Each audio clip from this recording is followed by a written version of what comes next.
All right, welcome back. Let's start with a joke. Have you heard the one about yoga? Psych. Maybe it's a bit of a stretch. Okay. Let's start with today's one. So we've got solving linear equations. Okay, so we've got this idea of solving linear equations. Now, what does linear mean? In case we've forgotten, linear is just a fancy way to say that there's one solution because linear essentially means it's a straight line.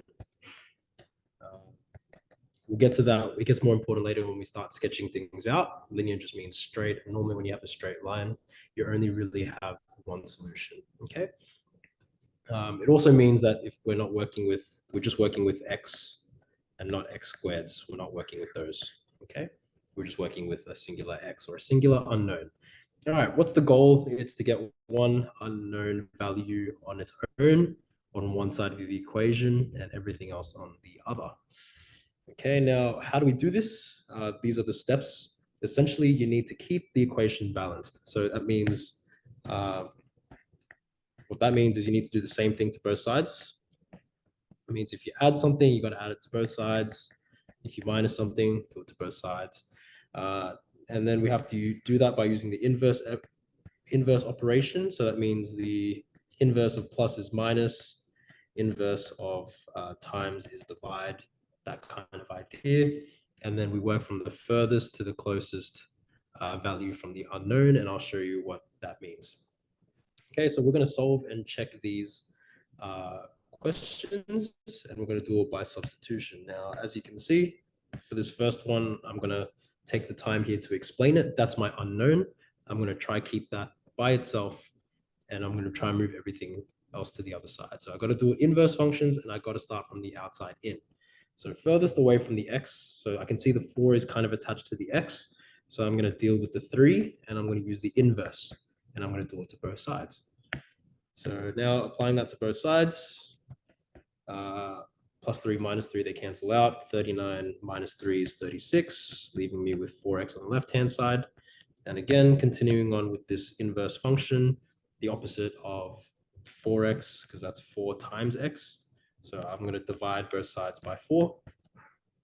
And that's going to leave me with 36 divided by 4, which is nice. Okay, now we've got this x equals to 9. Now not only are we going to solve, we're also going to check solution by substituting. So I'm going to double check it. 4 times 9 plus 3, it should equal to 39. And let's double check that. 4 times 9 is 36. And that is correct. 36 plus 3 is 39. So we are correct. Okay, now sometimes we have our pronumeral on the other side. In this particular case, I'm going to speed through the solutions just a little bit here. I'm going to keep my 2a on this side, but now what I'm going to do is I'm going to move the opposite. So I'm just going to plus 3 to both sides. Okay, getting back to here, that means we now get to cross that out because inverses cancel each other out. 13 plus 3 is 16. Divide both sides by 2. And that's going to leave us with just a on one side, and then 16 divided by 2 is just 8. So again, that's your solution. And I am lagging a little bit here, but that's okay. And then what we're going to do is we're going to check by substitution. So hopefully 13 should equal to 2 times 8. Take away 3, that is 16. Take away 3, that is 13. So that means we're all good. We're correct. Okay. Let's continue on. We've got this next set here. Sometimes we're going to have some negatives and we don't need to deal with those. We just need to remember that the negative stays with the term in front of it. Okay, so essentially this is positive 6. Even though there's no sign in front, we assume that's positive. So now I'm just going to go through, I'm not going to use different colors now. I'm just going to show you how my brain thinks of this. I'm going to keep this minus 3x here the same. And I'm going to minus 6 to both sides. Okay, minus 6 here, minus 6 there. And then so the 3x is what remains. And then that becomes minus 18 because minus 12 minus 6. Okay, if you need to, use a calculator. And then I'm going to divide both sides by minus 3 because I want to solve for x. And that leaves me with x equals to negative 18 divided by negative 3, positive 6. So that becomes my solution.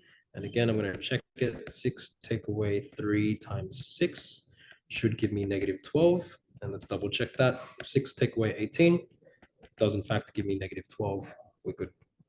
All right, let's continue on. Now, again, I've got this negative 3x, so I'm going to keep that there. And I'm going to minus 5 to both sides. Okay, that will cancel out there. 9 minus 5 gives you 4. Now, the reason I gave you this question here is because they're not always going to be nice answers. Okay, so in this particular case, to get x by itself, I actually need to divide it by minus 3. And that cancels out, which leaves us a nice x on its own. But the other side is just, it is what it is. Now, one thing I should note here, okay, x equals 4 and minus 3 is actually the same as x equals to minus 4 over 3 or minus 4 on 3. Okay, so it doesn't matter whether it's with the numerator, denominator, or out the front. It just means that that whole term is now negative. Okay, so either or, and then again, you can substitute to solve.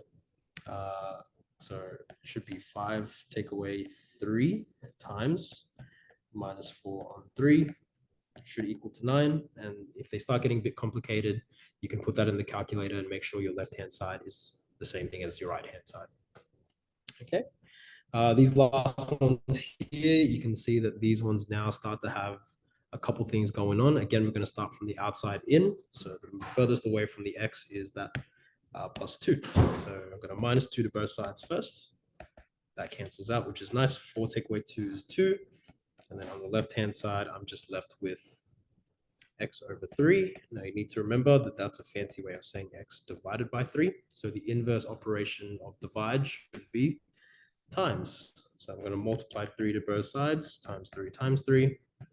That's going to end up canceling out because we don't do 3 times 3 because that would be 9. But we think of it as it was divided by 3 and now we're timesing it by 3, leaving us with just x. Okay, now we've got 2 times 3, that's 6. That's our solution, and we just double check it. If I have 6 on 2 plus 2, that should equal to 4. 6 on 3. 6 on 3 is 2. 2 plus 2 is 4. We're good, we're sweet. Okay, now on the right-hand side, very, very similar. I'm going to deal with the thing furthest away from the x. So opposite of minus 4 is plus 4. So 12 plus 4 becomes 16. Whereas here, I'm just left with x over 7. Now, the opposite of divide by 7 is times by 7. Okay, so they end up canceling out, leaving me with just a singular x, which I want on my own. And then 16 times 7 is 112, I believe. Okay, let's double check it. 112 over 7, take away 4, should equal to 12. Put that in the calculator. Should be correct. That is, yeah, that's 16. Take away 4, that's 12, which is true. So that's how we sub and solve. Now, if you ever substitute and you find out that the left-hand side does not equal the right-hand side, it means you've made a mistake.